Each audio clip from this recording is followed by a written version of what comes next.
அட சாமி ஏங்க ஒரு வாரமாக வீட்டில் இல்லைங்க. அப்பா வீட்டை பார்க்க முடியல. அவ்வளோ கன்றாவியாக இருந்துச்சு. அவ்வளோ அழுக்கு குப்பை. அப்புறம் என்ன பண்ணுறது, பொம்பளைங்க வீட்டில் இல்லைன்னா அப்புறம் ஊடி இப்படி தான் கிடக்கும். எல்லா வீட்லேயும் ஆம்பளைங்க வேலை செய்கிறாங்க தான், நான் இல்லைன்னே சொல்லலை. நிறைய வீட்டில் செய்கிறாங்க, எங்கள் வீட்லேயும் செய்கிறாங்க. ஆனாலும் கூட என்னையாட்டு சுத்தம் பண்ணுவாங்கன்னா கண்டிப்பாக கிடையாதுங்க. கண்டிப்பாக எல்லா ஆம்பளைங்களும் இதை ஒத்துக்கிட்டு தான் ஆகணும். பொம்பளைங்க மாதிரி ஆம்பளைங்கனால வீட்டை சுத்தமாக வச்சுக்க முடியாது. 100ல் ஒருத்தர் வச்சுக்குவாங்க, நான் அதையும் நான் இல்லைன்னு சொல்ல வரல. ஆனால் 99% கண்டிப்பாக வந்துட்டு லேடிஸ்னால் மட்டும்தான் வீட்டை சுத்தமாக வச்சுக்க முடியும். எங்கள் வீட்லேயும் அண்ணா எல்லா வேலையும் செய்வாங்க தான். ஆனால் ரொம்ப நீட்டாலாம் அவர்னால பண்ண முடியாது. ஓரளவுக்கு தான் பண்ணி வைப்பாங்க. அது எப்படின்னா மேலோட்டமாக சுத்தம் பண்ணியிருப்பாங்க, அவ்வளோதான். ஆனால் உள்ளே போய் நல்லா பார்த்தீங்க அப்படின்னா கஜ கஜடி தான் கிடக்கும். ஸோ அப்படி தான் இன்றைக்கும் இருந்துச்சு. நான் வீட்டில் இல்லை அப்படிங்கிறதுனால அப்புறம் இன்றைக்கி நேற்று பொழுதோடு தான் வீட்டுக்கு வந்து சேர்ந்தோமா. சரின்ட்டு இன்றைக்கி காலையில் தலைக்கெல்லாம் எண்ணெய் வச்சுட்டு தலை குளிக்கலாம் அப்படின்னு சொல்லிட்டு ஃபுல்லாக எண்ணெய் காப்பு காய்ச்சிட்டு வீட்டு வேலை செய்ய ஆரம்பிச்சிட்டேன். வீட்டை கூட்டுனா பாருங்கள் எத்தனை குப்பை அப்படின்னு. ஐயோ சாமி முடியல. அப்புறம் நான் அண்ணன்ட்ட கேட்டேன், ஏனுங்க வீடு கூட்டி எத்தனை நாள் ஆச்சுங்க அப்படின்னு. வீடு வெள்ளிக்கிழமை ஊட்டுனேன்னு நினைக்கிறோம் அப்படிங்கிறாரு அசால்ட்டாக. வெள்ளிக்கிழமை இன்றைக்கி புதன்கிழமை. யோசிச்சு பாருங்கள், புதன்கிழமைக்கு வெள்ளிக்கிழமைக்கு எத்தனை நாள் இருக்குதுன்னு. அப்புறம் பேசுனது, ஏனுங்க இந்த கரும்பு இந்த குப்பையிலேயே தான் நடக்கிறீங்க, அப்புறம் அதிலே உட்காந்து சோறு திங்குறீங்க, இது எப்படி தான் இருக்கிறீங்க அப்படின்னா. அடப்போ அது இருந்தால் இருந்துட்டு போயிட்டு அதாவது இப்போ நீ சுத்தம் பண்ணுறீங்களா, அப்புறம் என்ன என்னால் அதுக்கு மேலே பண்ண முடியாது அப்படின்னாரு. சரி அவர் சோறாக்கி பாப்பா பள்ளிக்கூடம் தாட்டி விட்டதே பெரிய விஷயம்.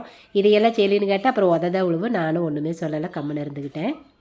ஸோ வீட்டெல்லாம் கூட்டிகிட்டு விலை கழுவுறது சும்மா ஒரு 5-6 தான் இருந்துச்சு, உண்டுனா கிடையாது. சரின்னு விலை கழுவிட்டு அடுப்பை பார்க்கணும். ஆட சாமி அவ்வளோ குப்பை. ஏன் அப்படின்னா நேற்றுக்கு ராத்திரி சப்பாத்தியில் அந்த வர மாவெல்லாம் தெரிக்கும் இல்லையா. ஸோ அதனால் அந்த அடுப்பு ஃபுல்லாக வெறும் மாவாக தான் கிடந்துச்சு. சரின்னு சொல்லிட்டு அடுப்பையும் ஃபுல்லாக எல்லாம் நம்ம லிக்விட் வச்சு ஃபுல்லாக க்ளீன் பண்ணி எடுத்துட்டேன். அந்த பக்கம் சைடு பார்த்திங்க அப்படின்னா அந்த மிக்ஸி இருக்கு இல்லையா, அந்த சைடு பார்த்திங்கன்னா நான் ஃபஸ்ட்டே க்ளீன் பண்ணிவிட்டு பால் பெற போடுறது இருந்துச்சு. சரின்ட்டு பாலே பெற போட்டுட்டு அந்த உரத்தை ஃபுல்லாக எடுத்து வச்சுட்டு தான் அப்புறம் இதுக்கப்புறம் இந்த பக்கம்லாம் வேலை செஞ்சுட்டு இருந்தேன். ஸோ க்ளீன் பண்ணிவிட்டு கீழே பார்த்திங்கன்னா இன்றைக்கி காத்தால் பீட்ரூட்டு நம்ம வீட்டில் பீட்ரூட் வணக்கியிருந்தாங்க. அந்த காயை அரிஞ்சோம்னா அந்த பீட்ரூட்டெல்லாம் தெரிக்குள்ளையா, நாங்கள் கீழே உட்காந்து அருவாமனையில் தான் அறியுமா. ஸோ பீட்ரூட்டெல்லாம் தெரிக்கும் இல்லையா, அது அப்படியே செவையேன்னு அப்பி கிடக்குது. அது 4 நாள் ஆனாலும் அண்ணா துடைக்க மாட்டார். கேட்டால் அதெல்லாம் நான் செய்ய மாட்டேன், உனக்கு சோறாய் கொடுக்குறதே பெரிய விஷயம், நீ இதையெல்லாம் வேறு என்னை செய்ய சொல்லுவி அப்படிம்பாரு.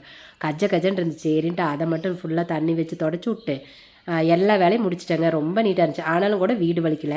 ஏன்னா என்னால் ஒரே நாளையில் இப்போல்லாம் எல்லா வேலையும் செய்ய முடியாது. ஏன்னா நானே கொஞ்சம் நோவாளி தான்.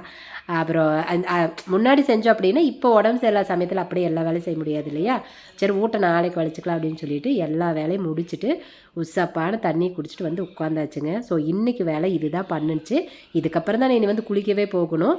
ஸோ உங்கள் வீட்டில் எத்தனை நாள் ஆனாலும் உங்கள் வீட்டில் இப்படி தான் குப்பை இருக்குமா அப்படின்னு சொல்லிட்டு சொல்லுங்கள், நானே தெரிஞ்சுக்கிறேன்.